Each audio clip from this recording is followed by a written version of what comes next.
Welcome to Linden World!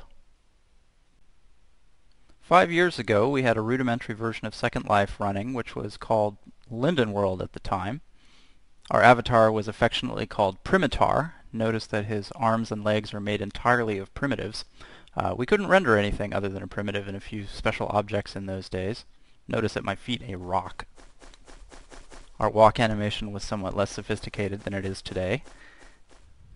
You can see in the distance various buildings. These were auto-generated by the server side. They weren't actually constructed by anyone. You can also see various objects that I threw into the display just for illustrative purposes. We had mouse look then, but we were very gun-focused. So every avatar in the system had a gun. You had energy. You could throw grenades. Notice that the only way to terraform is to drop grenades on the land. We spent a lot of time dropping grenades on the land to terraform. Grenades could also interact with physical objects. Andrew spent a lot of time getting objects to fracture in an interesting way. You'll see the objects bouncing on the ground. That's an effect called popcorn that we did to test the physics engine. Any object on the ground would be thrown up into the air every second or so. In the distance you can see trees, some rudimentary roads that were created with primitives. Even then, everyone could fly. Notice the little blue jet animation, although our flying animations and sort of buoyancy effects were less efficient then, or less interesting then than they are now. This is a close-up of one of Philip's buildings. This was when we were trying to decide if Second Life was going to be primarily an open natural landscape or a more city-like space. We did then have the shout animation. That was me saying hello. At the time we had a very different approach to natural life. These are the trees at the time, which are actually fairly similar to the trees now. However, we didn't do any level of detail reduction.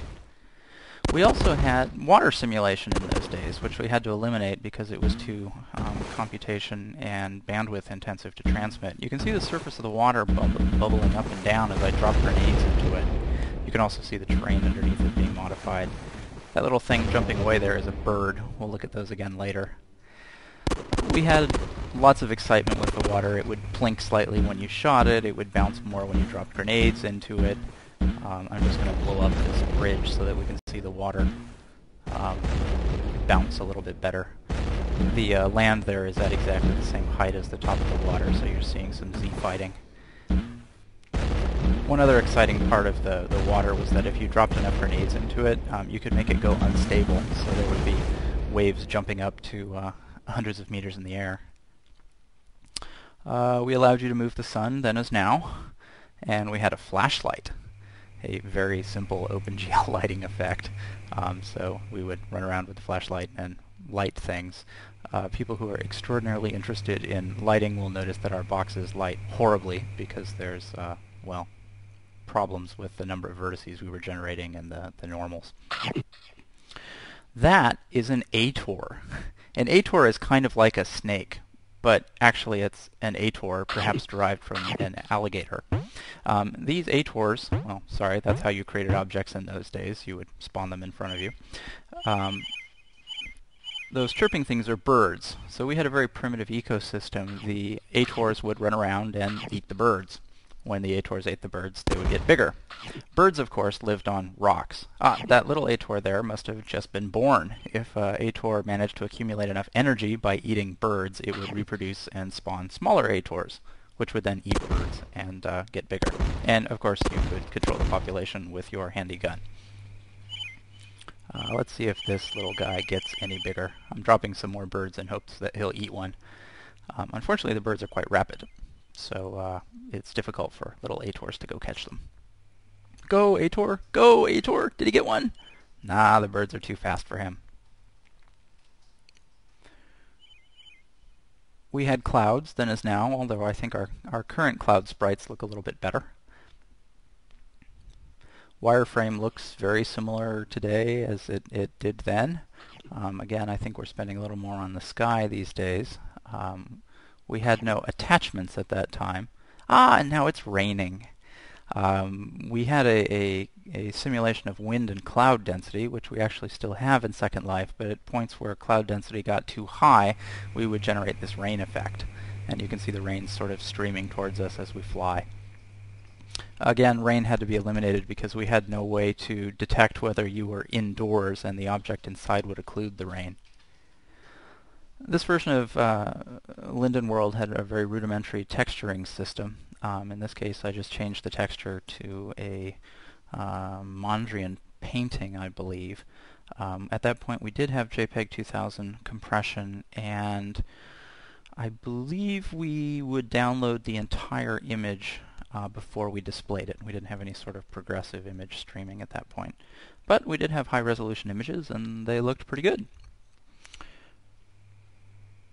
From there, we had a lot of work to do. We needed more realistic avatars, better walking.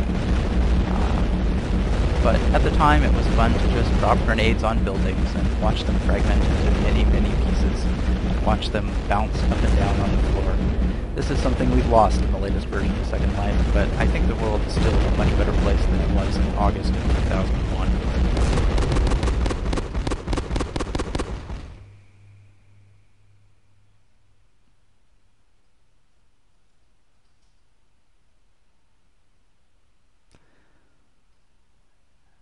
And that's where we were.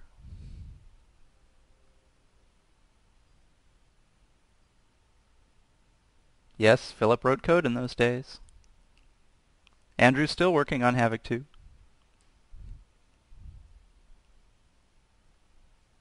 User interface such as it was. At the time, all the UI was Windows-specific controls that didn't pick up in this animation. And thanks to Tessa for keeping us fueled with caffeine and dealing with vendors. Bye all.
'Twas a mining town called Golden Gulch, while the west was yet untamed. There two bad men met, made a bet, and the winnings never claimed.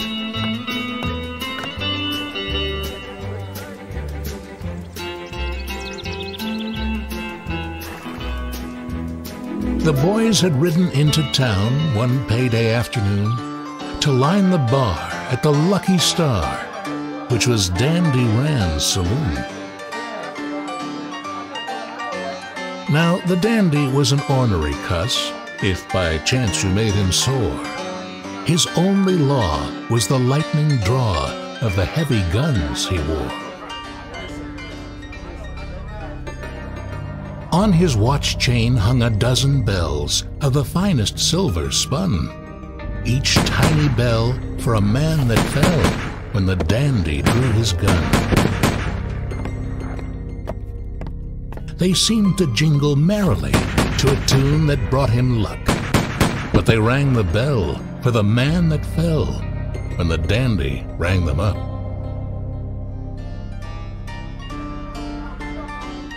Well, the boys had finished a round of drinks when the barroom door swang wide, and a man walked in with a reckless grin and a funny cat-like stride.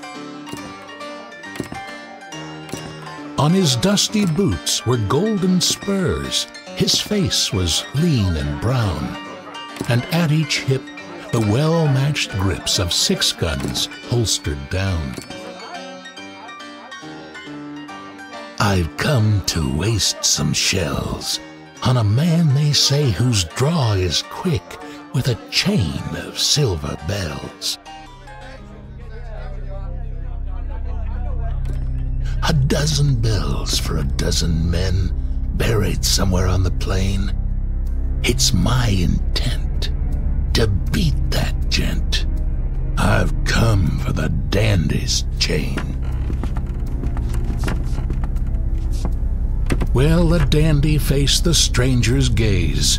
His coat was buttoned tight. A gun swang free above each knee, but the bells were hid from sight. So, it's the dandy silver bells on which your heart is set. That's a fancy pair of spurs you wear. Would you care to make a bet? The silver bells for the golden spurs. I'll warn you from the start, you'll lose that bet, and all you'll get is a bullet through the heart. If the dandy tries, they'll find him dead, with a chunk of lead placed neat between the eyes.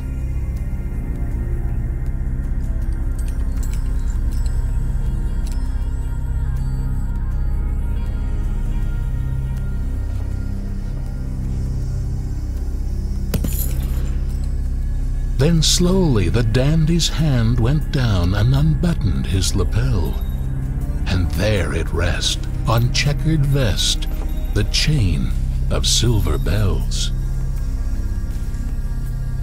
The stranger watched with narrowed eyes. The time had passed for talk. He hadn't drawed, but his hands were clawed, like the feet of a diving hawk.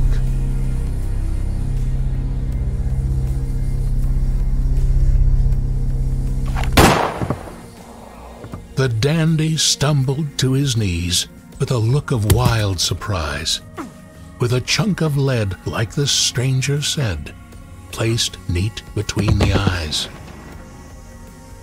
The stranger stood at the end of the bar, apparently unhurt, except for a spot of red that slowly spread beneath the left pocket of his shirt.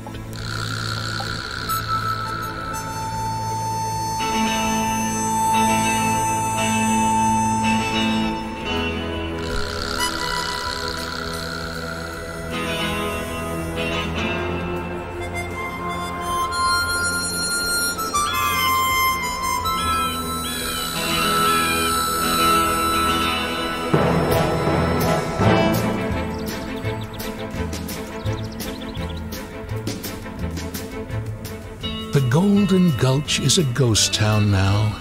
Its mining days are done. There are coyote tracks in the tumbled shacks, bleached white by the desert sun. The Lucky Star is deserted too, all littered with sand and straw, where the laughter rang and the dandy's gang once drank to his lightning draw. And the silver bells and the golden spurs still hang in their place of fame. Above the bar at the Lucky Star, still waiting the victor's claim.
Stephen Emmanuel Poulos, Brandon Jerome Powell, Antonio Pratt, Gregory M. Perzois, Wanda Ivelisse Prince, Everett Martin Proctor III, Carrie Beth Progan, Sarah Prothero Redheffer, David Lee Pruin, John Foster Puckett, Robert David Pugliese, Edward F.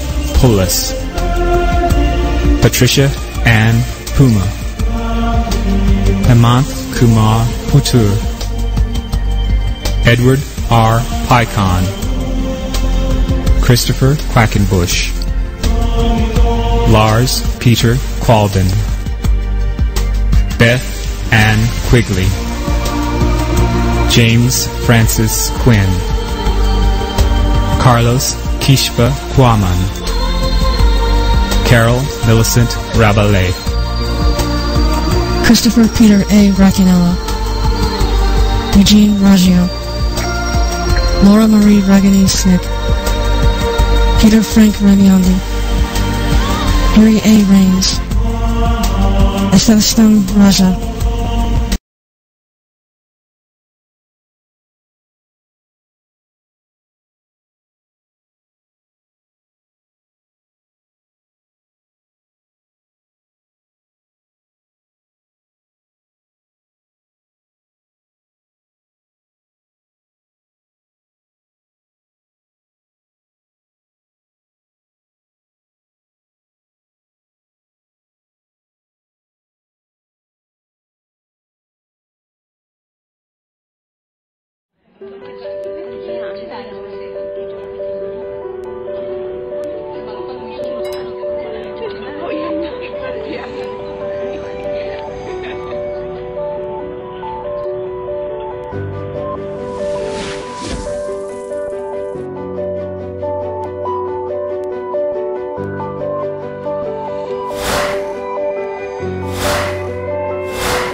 Second Life is always going to be compared to other games or MMOs in terms of graphics. Before mesh imports, you were limited. You could think of prims as flat square paper and you're folding it to build what you want. Mesh imports, like you're given scissors and some tape. This will bring high-end content into SL from professional developers and regular users. We started with a house just because pulling something like that off, it's one of the more difficult things to do, you know, a curved roof and stuff like that.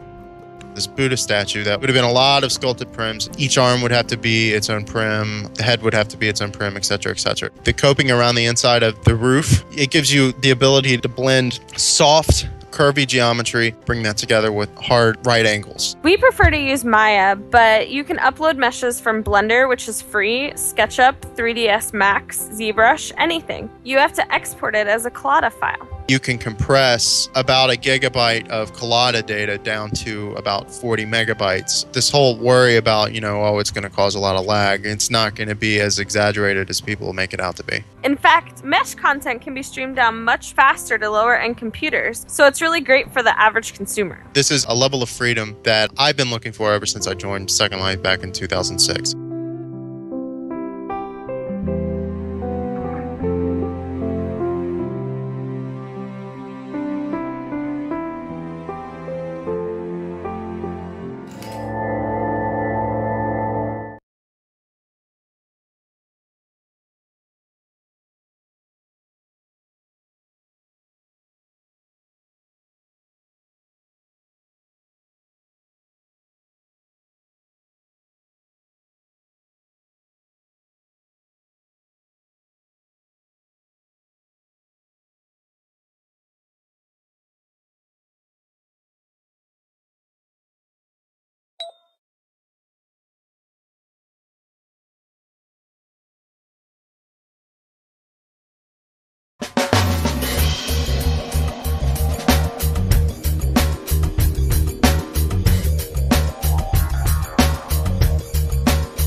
Welcome to Linden Labs Project Sunshine.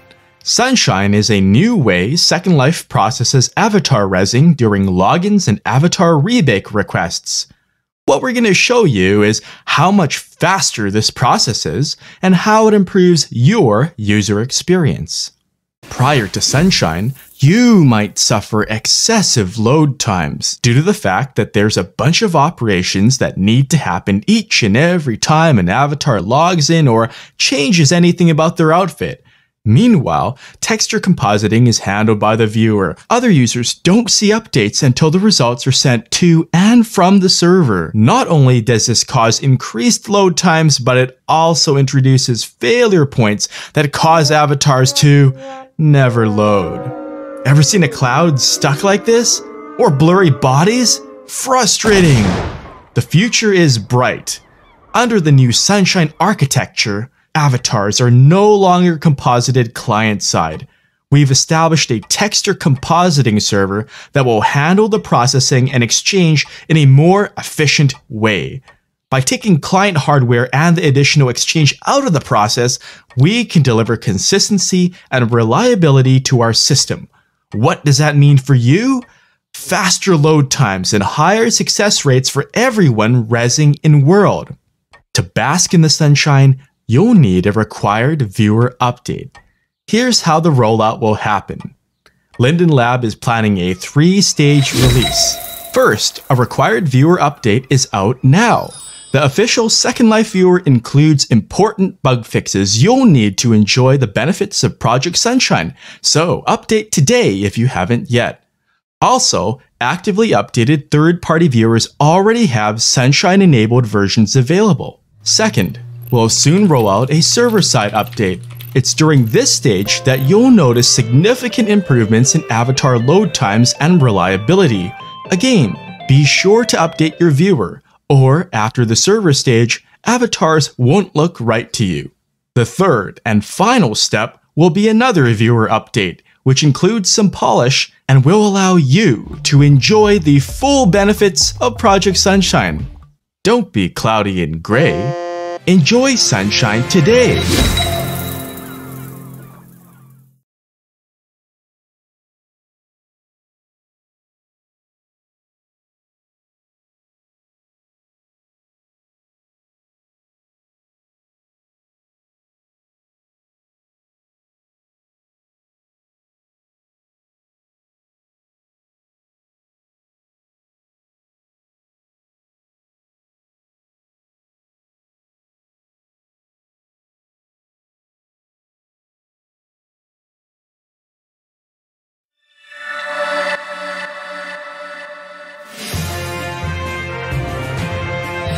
Second Life has long been a popular platform for game and experience creators.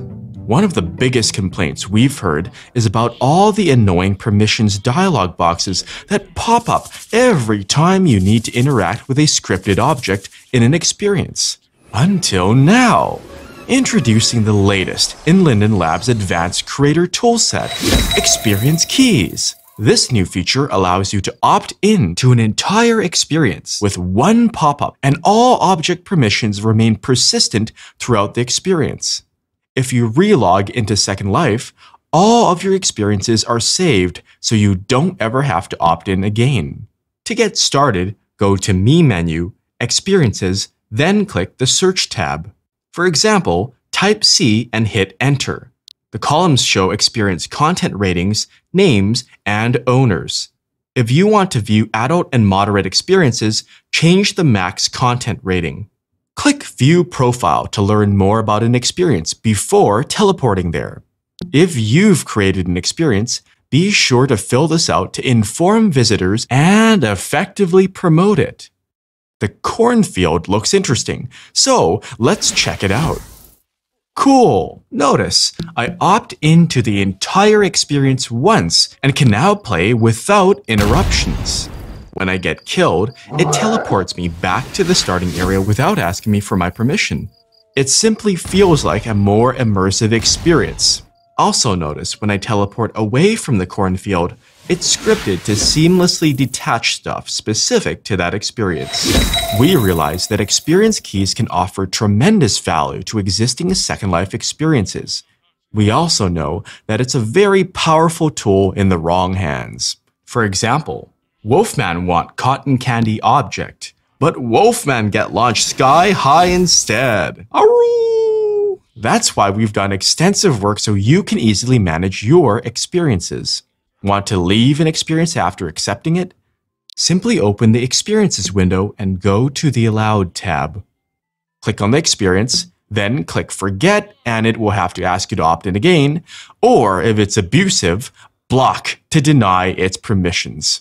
If you're not sure which experience is causing you trouble, use the Events tab to see what's affected you recently.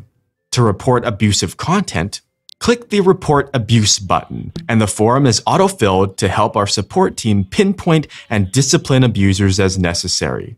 Make sure you fill out any other details that apply so we have a better understanding of what's happened to you. We take abuse seriously.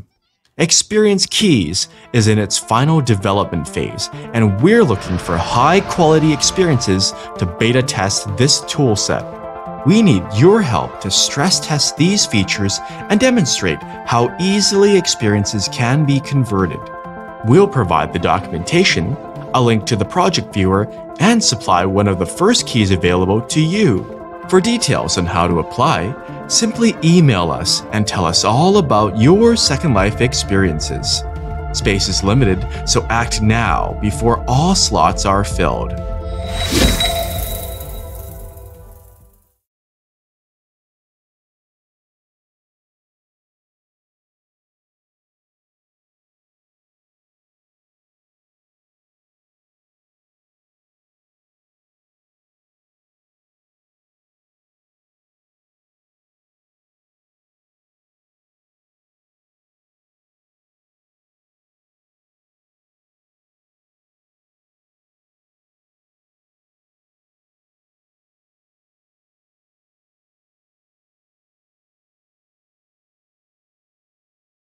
In Second Life, my name is Patch Linden. I learned of Second Life while listening to a local radio talk show host describe his discovery of Second Life, and I decided to try it myself. I was hooked on the first login. As a member of the Second Life community since the early 2000s, I have been able to experience a fantastic array of communities, lifestyles, people, and types of places demonstrating all walks of life, all connected in a meaningful and immersive environment. For me, Second Life brings an entire world of diversity and openness that was hard to discover in real life elsewhere. I have seen Second Life enable people from all corners of the globe to create, socialize, experiment, develop relations, engage in education or business, and sometimes even those which may follow into the real world. It allows people to really connect in a meaningful way that other telepresence or remote type scenarios do not work well for. There is an increased sense of connectedness when you are virtually placed within an immersive environment, and that provides to always be the most powerful and sticky when it comes to generating remembrance of that experience. Successfully, Second Life has demonstrated over the past 12 years that you can find almost every interest you might have presented in various unique ways. As a platform, it enables opportunities to engage with it for entertainment value or a variety of other practical means. I can find various types of roleplay, games, adventures, and quests. Sometimes I might even be happy with just wandering and exploring the vast continents that comprise the contiguous mainland with all of its hidden, discoverable gems and artifacts. There's a lot of history there. And then I always find plenty of ways to engage in some shopping, hanging out with friends, helping new Second Life residents, taking a class at a popular school campus, or maybe even attending sessions led by NASA about the future of our space programs. At the end of the day, Second Life has been and will always continue to be a significant part of my life.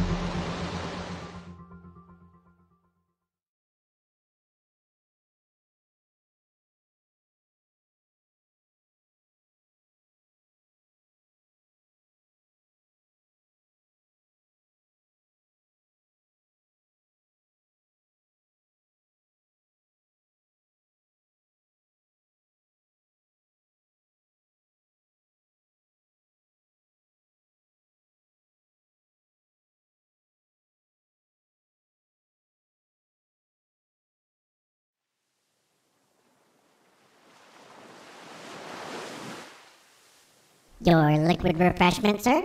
Ah, thank you, Flunky. The name is Punky, sir, with a P. You after what, Flunky? Nothing, sir. This is alive, eh, Flunky?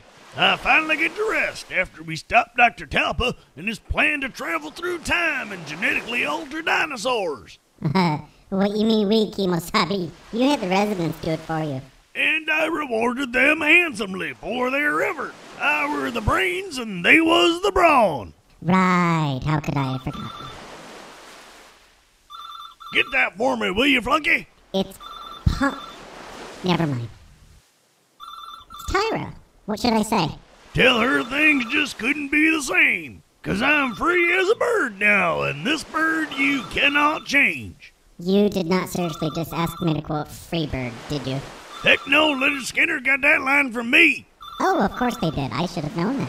And now you do. Hello, Tyra. This is the answering service of the renowned explorer and poet Magellan Linden. What can we do for you today? Help me, Magellan. You're my only hope. This sounds serious. I wonder what it means. It can only mean one thing. Dr. Talpa is back and has kidnapped Tyra. She's being held in his new, handsomely styled, retro sci-fi themed command center.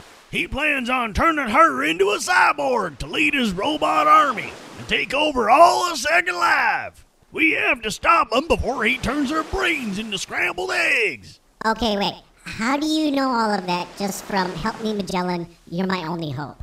I got an advance copy of the script and I read ahead. Okay, I guess we're ad-libbing the rest of this then. Oh, Magellan, but how can we stop Dr. Talpa all by ourselves?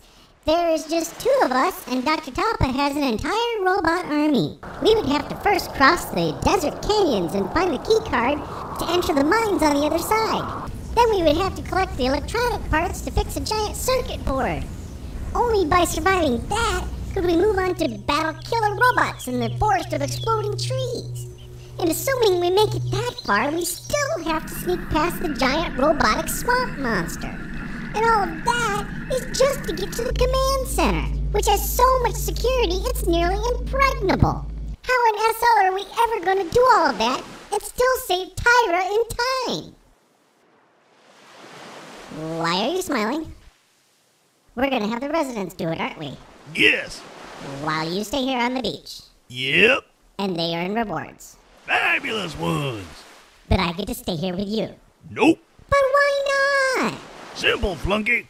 We need to film action shots of someone playing the game and dying a painful, untimely death over and over. If you'd read ahead in the script, you'd have known that. But why me? And it's punky. Why can't you get that punky, punky, punky? Would you rather rub lotion on my back? Flunky is on his way to the portal park. See ya. Consider that your first fabulous reward.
Wait a minute, this video is how long?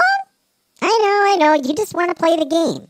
How about we just hit the high points now, and then you can watch the full story later. Deal? Coolies.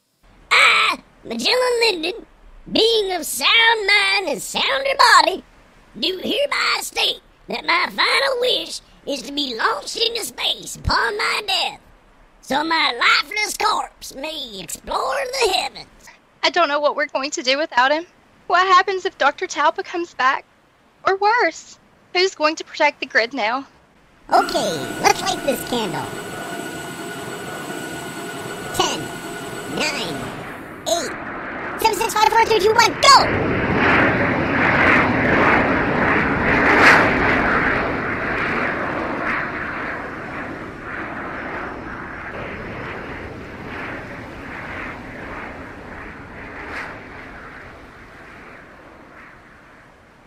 where's the kaboom? There's supposed to be an earth-shattering kaboom. Punky! I didn't find it funny. I did. And you are... I am Ruth. Who? Oh no! That's Ruth! Ruth was the very first Avatar ever. The Lindens took away my one and only joy in this second life. They turned me into a cloud of all things. So I have returned to retake my throne and rule all of Second Life with my lovely daughter by my side. What? Oh, Princess Tyra, how soon we forget. You are a princess! Son of a biscuit! Come with me and rule over all. No. What? I said no. I have the ability to flood this grid with mischievous creatures of ancient magic whose antics will cause havoc in ways rivaling your worst nightmares. I will defend this grid from you or anyone else. So be it. Punky, I will fend off Ruth. You have to find those creatures and capture them before they destroy everything. What? Me? Yes, you. Now go, before it's too late. What are you looking at? I don't have the first clue in capturing anything. The only thing I ever catch is a cold. How am I supposed to do this all by myself? Punky! Use the residence, Punky. Use the residence. Of course. I'll use the residence.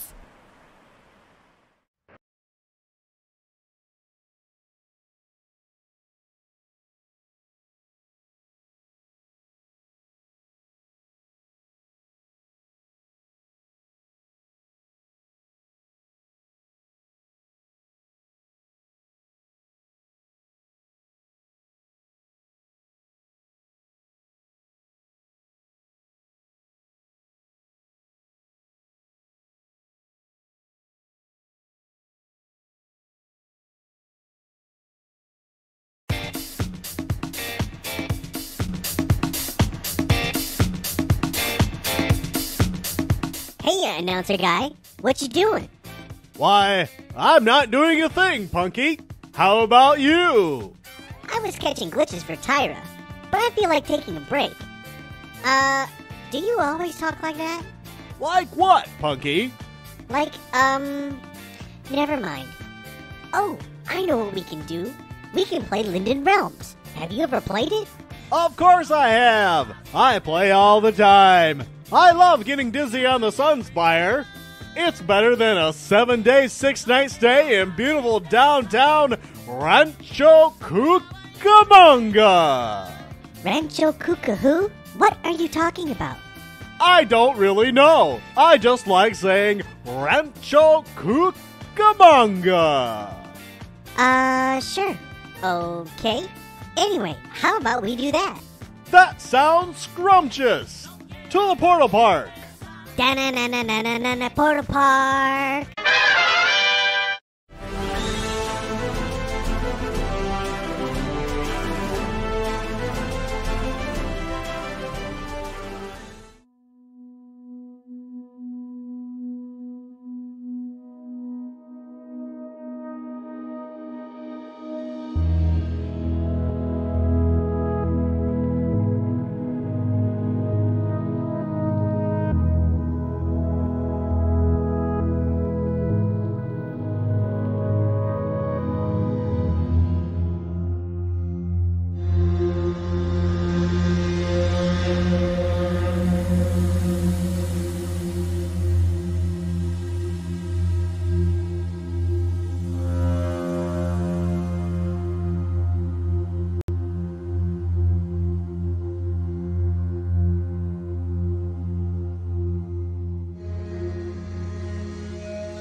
Oh my! This isn't anything like beautiful downtown Rancho Cucamonga. Enough with the Rancho Cucamonga for a minute.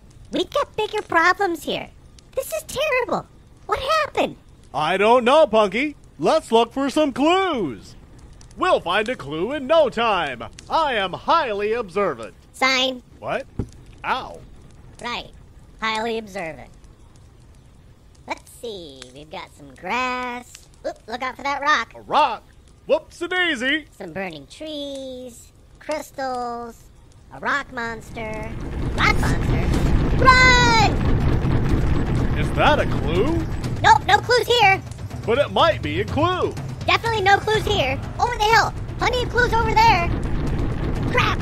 Go, go, go, go, go, go, go. Okay, let's see if we can find some of these clues. Jinkies! That looks like one over there. You did not just say jinkies. What is it? Why, it's a coffin! It's a big coffin! It's a big coffin with wings! It's a big coffin with wings and rocket engines! Oh no, Magellan! And when we look behind door number 1... No, don't! Ew! It's empty!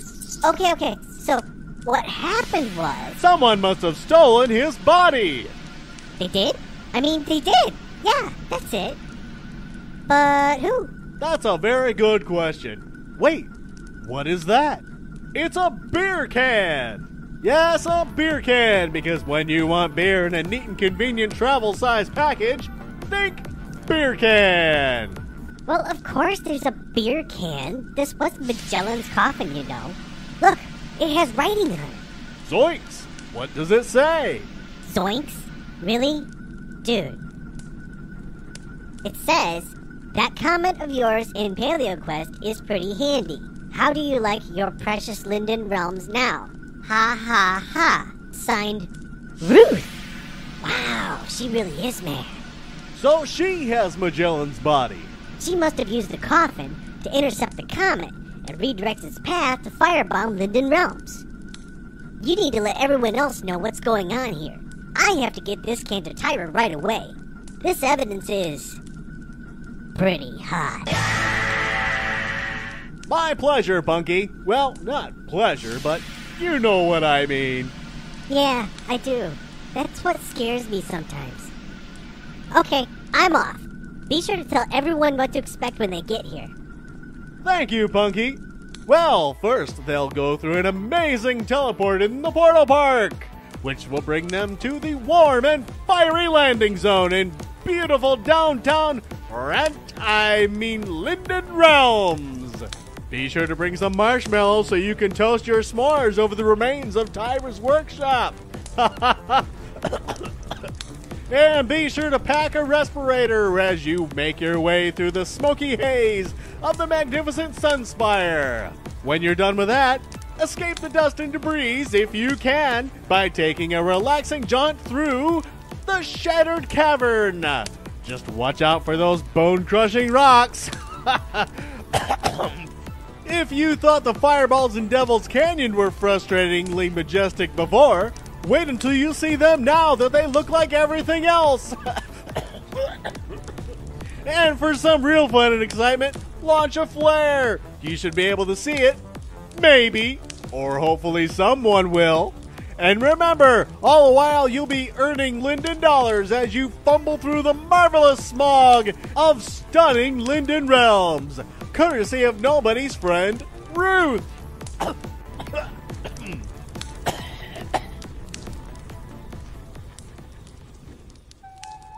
Hello, what's this?